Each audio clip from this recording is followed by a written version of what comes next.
Hi, today I'm doing a presentation on valve timing and valve overlap. I'm also going to include different types of camshaft driving mechanisms and incorrect valve timing problems. I'm going to start by talking about what just is valve timing. In a piston engine, the valve timing is the precise timing of the opening and closing of valves. In a 4-stroke engines and some 2-stroke engines, the valve timing is controlled by the camshaft. It can be varied by modifying the camshaft or cam sprockets. Now I'm going to talk about valve overlap and its advantages and disadvantages. Valve overlap means the intake and exhaust valves overlap somewhat in opening and closing. This is due to the inertia of the air coming in and the exhaust going out. All modern vehicles have some overlap for maximum efficiency. Performance engines have more. The advantage is higher performance at higher RPMs. The advantage is poorer running at lower speeds and a lumpy idle. With traditional fixed valve timing, an engine will have a period of valve overlap at the end of the exhaust stroke when both intake and exhaust valves are open. The intake valve is opened before the exhaust gases have completely left the cylinder and their considerable velocity assists in drawing fresh air. Engine designers aim to close the exhaust valve just as fresh air from the intake valve reaches it to prevent either loss of fresh charge or unscavenged exhaust gases.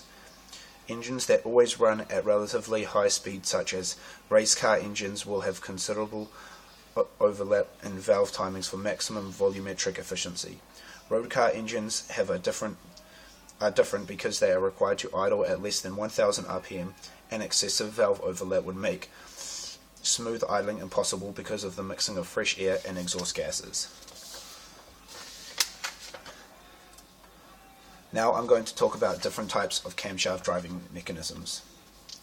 A timing belt is part of an inertial internal combustion engine that synchronizes the rotation of the crankshaft and camshafts or camshaft so that the engine's valves open and close at the proper times.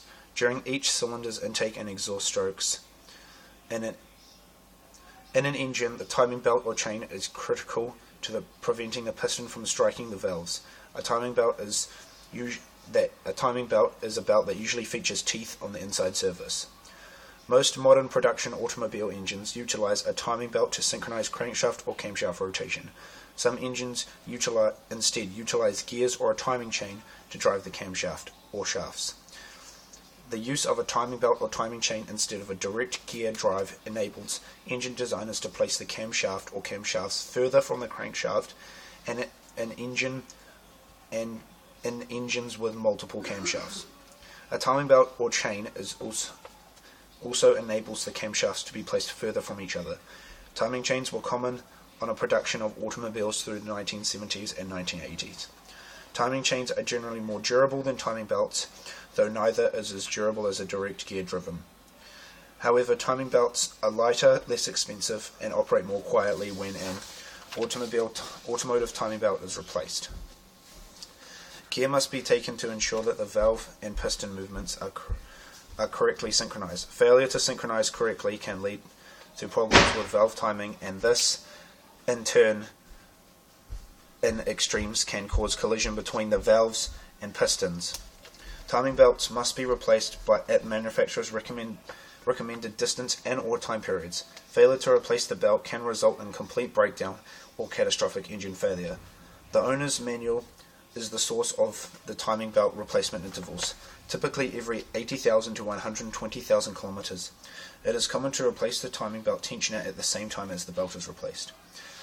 The usual failure modes of timing belts are either strip teeth, which leaves a smooth section of the belt where the cog will slip, or tearing or ripping of the fiber cords.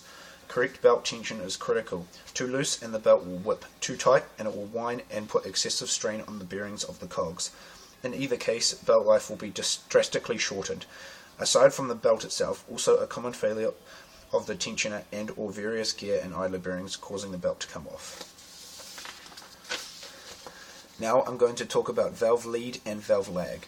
Valve lead is the amount the valve opens before the piston arrives at TDC. Valve lag is where the valve cannot exactly follow the cam profile Whip in the push rods, rockers, pedestals, etc. can cause this. Now I'm going to talk about the incorrect valve timing symptoms. Incorrect valve timing problems. Valve overlap, rough idle or low idle, lack of power, engine failure, valves open and close on incorrect strokes, noisy, ticking noise on open throttle, backfiring when deaccelerating, takes longer to warm up, runs cooler, poor fuel to air mixture, lower revs, damaged or poor cam belt, cam chain or cam gears, general engine damage and general valve damage. Me and Corey have also made a video on how to fit a timing belt correctly, which I'll show you now.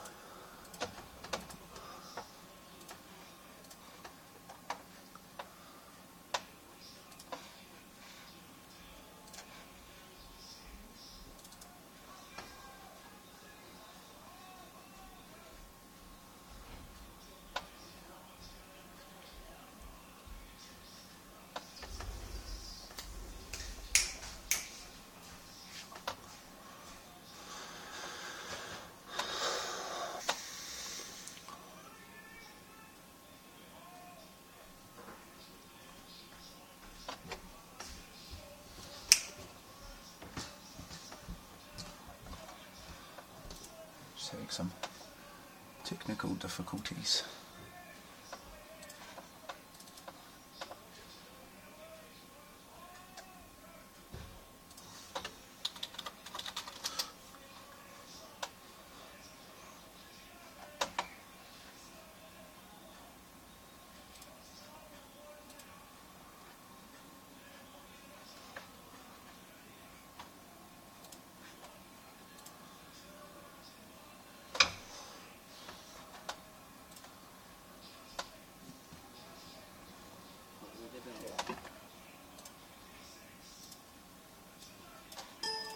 Mazda 1800cc petrol engine, and you're doing timing belt. As you can see, we've got all pulleys in, all sprockets in, and we have this is our intake. We've got there, intake, and our exhaust camshaft. Then we have a little E here for exhaust, a little I there for intake. Even though this is our exhaust sprocket, it doesn't matter which one you use for which side, because they both have I and E. So first off, we'll line up our intake. We'll get the I lined up here. It's quite tricky because the lobes.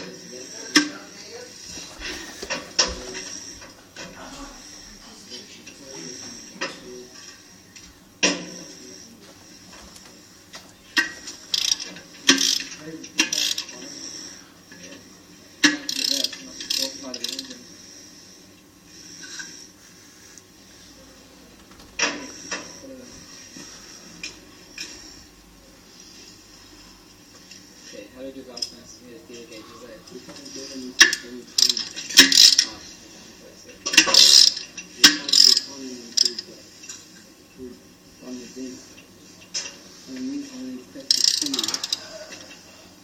You mean so long? Yeah. So long you'll crank the pulley up.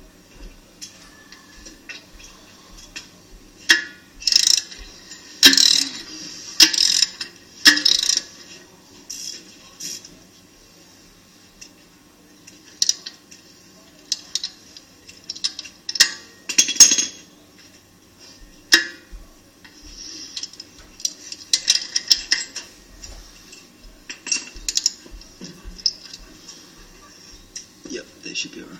It's only one tooth out. Yep. Cool. So if it's only one tooth out, it should be fine. Any more than one causes lots of damage.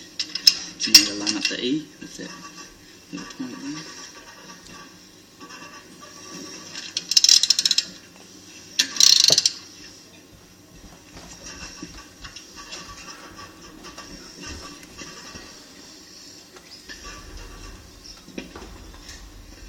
Yep. Should be right about there.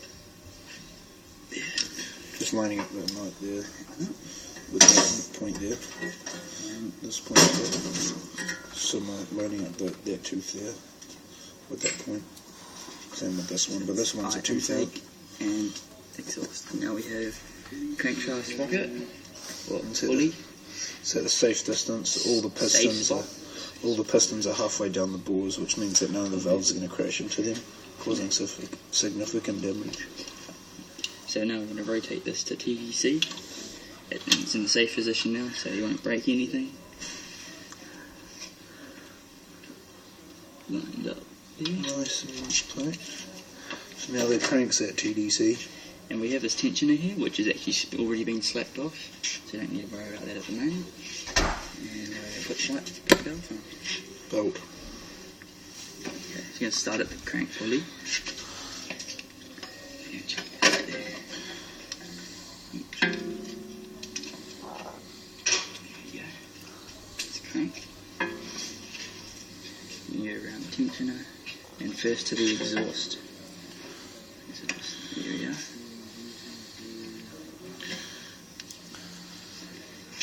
Around that tensioner. Pull the teeth around.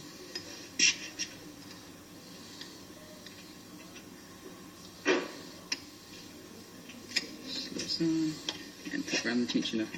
And because that's loose, it's got a lot of slack. So we're just going to bang this off and then retighten it. There you go. A lot tighter. Looks like a lot of slack, but it's not. It's quite tight there. Retighten it. It's nice and tight. It is. Yep. There's actually a mark on the belt. Yep. Perfectly. So we have the exhaust, it's all lined up. We have intake, which is only one tooth out. That doesn't really matter. No significant damage can be caused from that. Not really any damage. And there we have a correct timed valve. Sweet. Cool. Cool. So thanks for watching my presentation on valve timing.